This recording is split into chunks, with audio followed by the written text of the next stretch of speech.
नमस्कार, उत्तराखंड समाचार में आपका स्वागत है। मैं देवेंद्र प्रसाद। सबसे पहले मुख्य समाचार। राज्य में मिले कोरोना के 2 नए मामले, 46 पहुंची कोरोना मरीजों की संख्या। उद्योग, कृषि और मनरेगा निर्माण कार्यों में दी गई रियायत।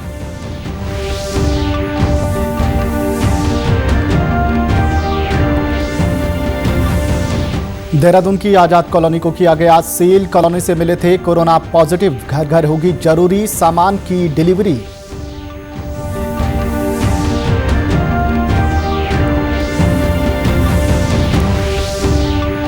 बद्रीनाथ धाम के कपाट खुलने की तिथि में किया गया बदलाव। 15 मई को खोले जाएंगे धाम के कपाट। कल तय होगी केदारनाथ धाम खुलने की नई तिथि।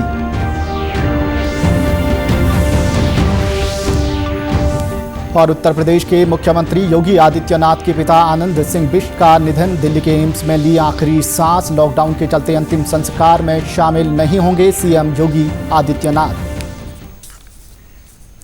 राज्य में कोरोना के मामले लगातार बढ़ते जा रहे हैं। राजधानी देहरादून में कोरोना संक्रमण के 2 और नए मामले सामने आए हैं। राज्य में कुल मरीजों की संख्या अब 46 हो गई है। हालांकि अच्छी खबर ये है कि 109 लोगों की रिपोर्ट नेगेटिव आई है, जबकि 469 रिपोर्ट आनी बाकी है। वहीं दूसरी ओर 2 और कोरोना संक्रमित मरीज ठीक हो गए हैं। इनमें से एक कानपुर और एक देहरादून का है।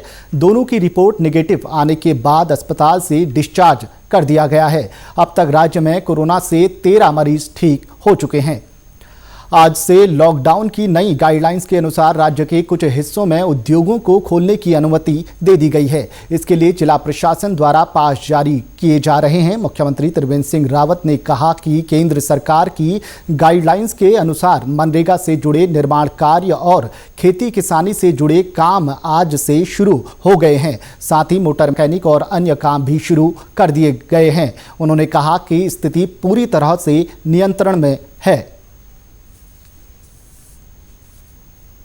काफ़ी रियायत दी गई है। जैसे इंडस्ट्री को खोलने के लिए परमिशन किया है, जो निर्माण कार्य हैं उनको खोला गया है, जो हमारे कृषि से जुड़े हुए जो दुकानें हैं उनको खोलने के लिए परमिशन किया है, जो मोटर मैकेनिक हैं उनको ओपन किया गया है।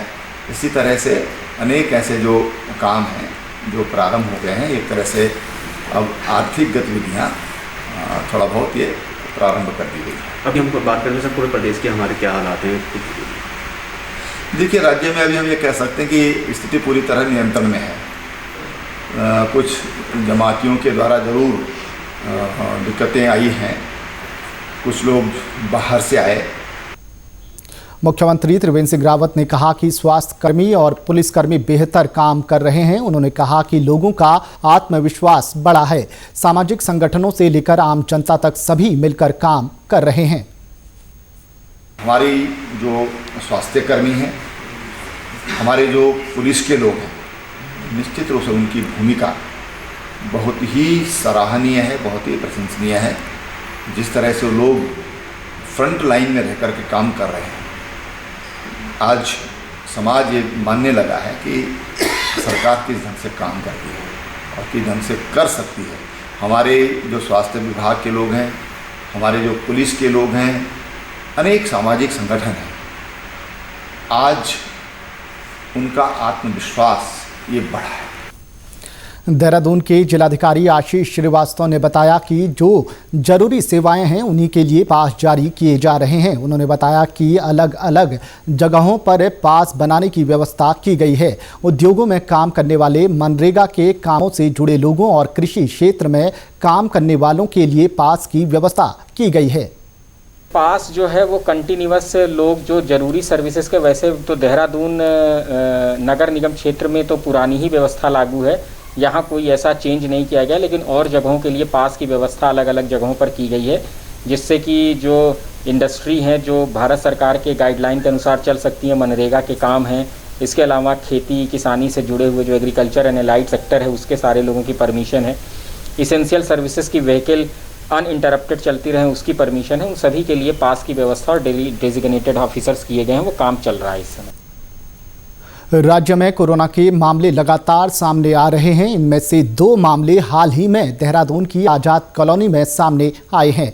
कोरोना संक्रमण के खतरे को देखते हुए जिलाधिकारी आशीष श्रीवास्तव ने कहा कि जिन इलाकों से मामले सामने आ रहे हैं उन्हें पूरी तरह से लॉकडाउन किया जाएगा। आजाद कॉलोनी को सील करने की कार्रवाई शुरू हो चुकी है। जल्द ही इसके आदेश जारी कर दिए जाएंगे।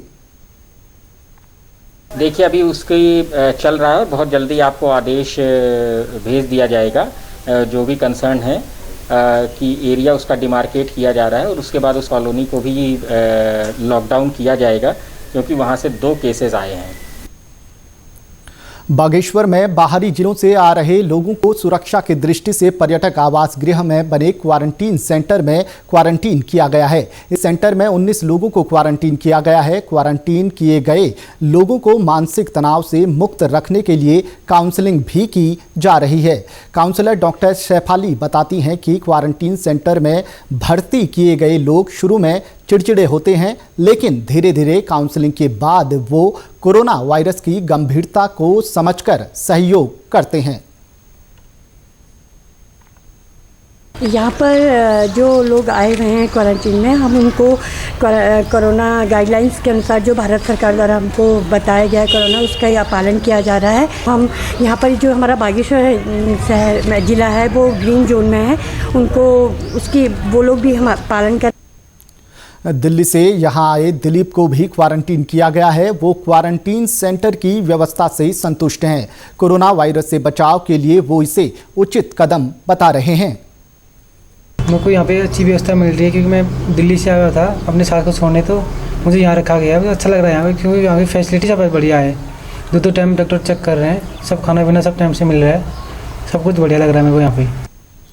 क्वारंटीन सेंटर में 3 डॉक्टर, 2 फार्मासिस्ट और 2 काउंसलर सेवाएं दे रहे हैं। डॉक्टर एंजल पटेल ने बताया कि डॉक्टरों की टीम सुबह शाम 2 बार चेकअप करती है। आज की तारीख में हमारा जिला जो है ग्रीन जोन में आ रहा है। कोई भी कोरोना पॉजिटिव केस नहीं मिला है। इसका कारण सिर्फ यही है कि प्रशासन और सारे इस क्षेत्र से जुड़े हुए लोग दिन रात मेहनत कर रहे हैं, कोशिश कर रहे हैं, और इसी कोशिशों का नतीजा है कि अभी तक हम लोग जो हैं ग्रीन जोन में बने हुए हैं। और इसी कारण ये क्वारंटाइन सेंटर में हम सारे नियमों का पालन कर रहे हैं। क्वारंटीन सेंटर के प्रभारी कीर्ति चंद्र लगातार सेंटर में तैनात हैं। वो सेंटर की जरूरी व्यवस्थाएं जुटा रहे हैं। साथ ही क्वारंटीन सेंटर की रिपोर्ट रोजाना देहरादून मुख्य कंट्रोल रूम भेजते हैं। इसके अलावा प्रशासन द्वारा यहाँ पर समय समय पर जो है राशन सब्जी की व्यवस्था की जा रही है, और डेली हम इसकी रिपोर्टिंग जो है प्रशासन को करते हैं, जहाँ से वो रिपोर्ट शासन को जाती है। और कुमाऊं मंडल विकास निगम द्वारा यहाँ पर इसका संचालन किया जा रहा है। आवासीय व्यवस्था और भोजन की व्यवस्था की जा रही है। बागेश्वर जिले में लॉकडाउन का सख्ती से पालन कराया जा रहा है। कोरोना संकट के लिहाज से बागेश्वर ग्रीन जोन में है। जिले में कोरोना संक्रमण को रोकने के लिए सख्त कदम उठाए जा रहे हैं। कोरोना संकट से बचने के लिए देश भर में लॉकडाउन चल रहा है। इस दौरान गरीब परिवारों को खाद्यान्न की कमी ना हो, इसके लिए प्रधानमंत्री गरीब अन्न योजना चलाई जा रही है। योजना के तहत प्रत्येक परिवार को 5 किलो प्रति यूनिट मुफ्त में गेहूं और चावल दिया जा रहा है। चंपावत जिले के दुरुस्त क्षेत्र गौशनी गांव में सस्ते गल्ले की दुकान पर राशन लेने आई प्रतिभा वर्मा कहती हैं कि उन्हें भी राशन की दिक्कत होने लगी थी, लेकिन अब उनको प्रधानमंत्री गरीब अन्न कल्याण योजना से राशन मिल गया है।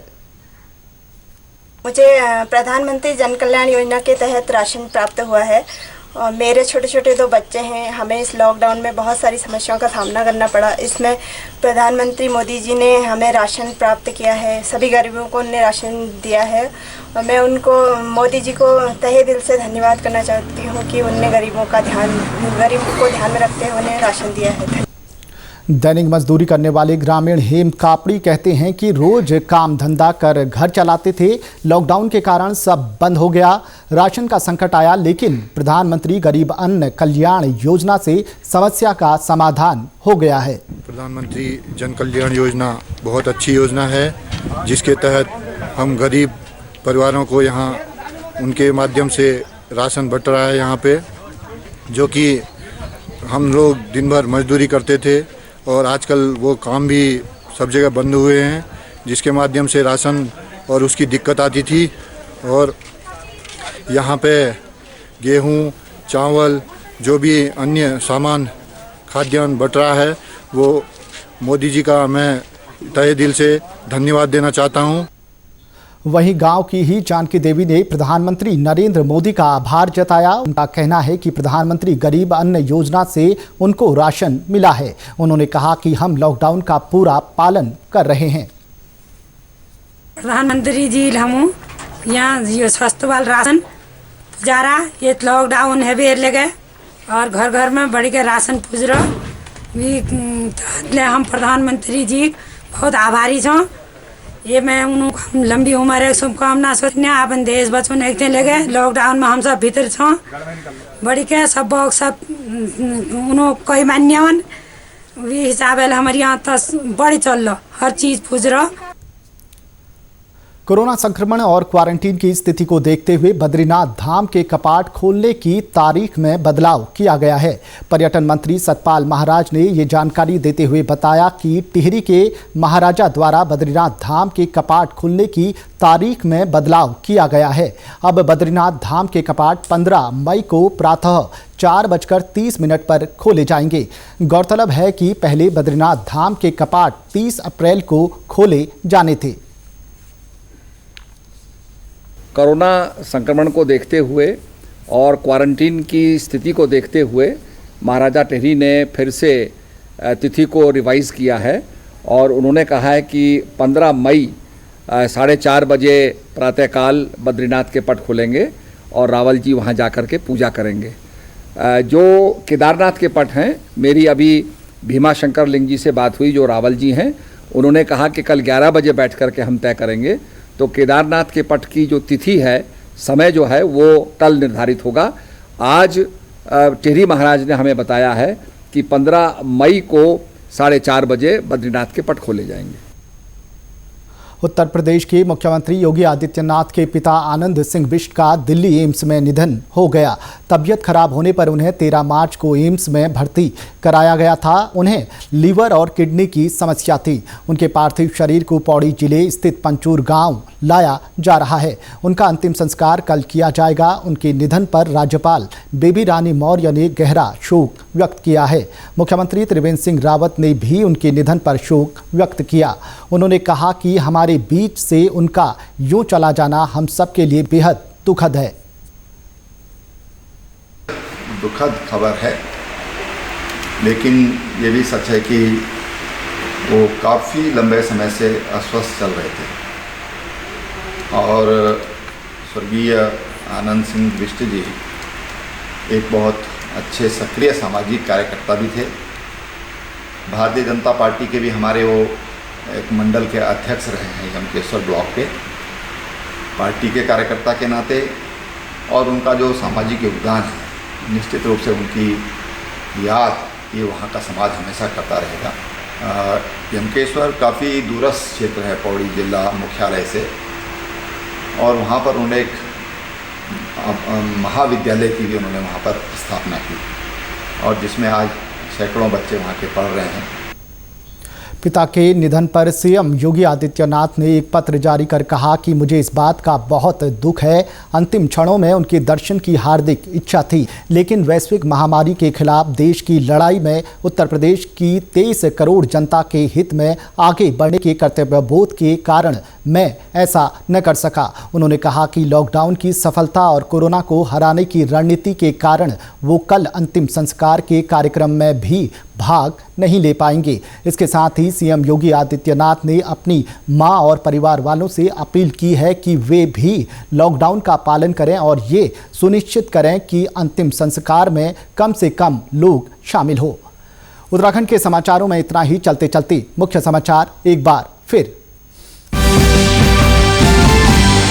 राज्य में मिले कोरोना के 2 नए मामले, 46 पहुंची कोरोना मरीजों की संख्या। उद्योगों, कृषि और मनरेगा निर्माण कार्यों में दी गई रियायत।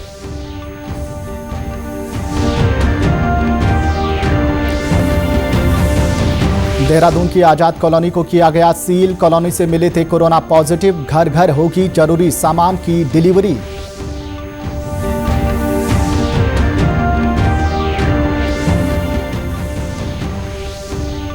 बद्रीनाथ धाम के कपाट खुलने की तिथि में किया गया बदलाव। 15 मई को खोले जाएंगे धाम के कपाट। कल तय होगी केदारनाथ धाम खुलने की नई तिथि।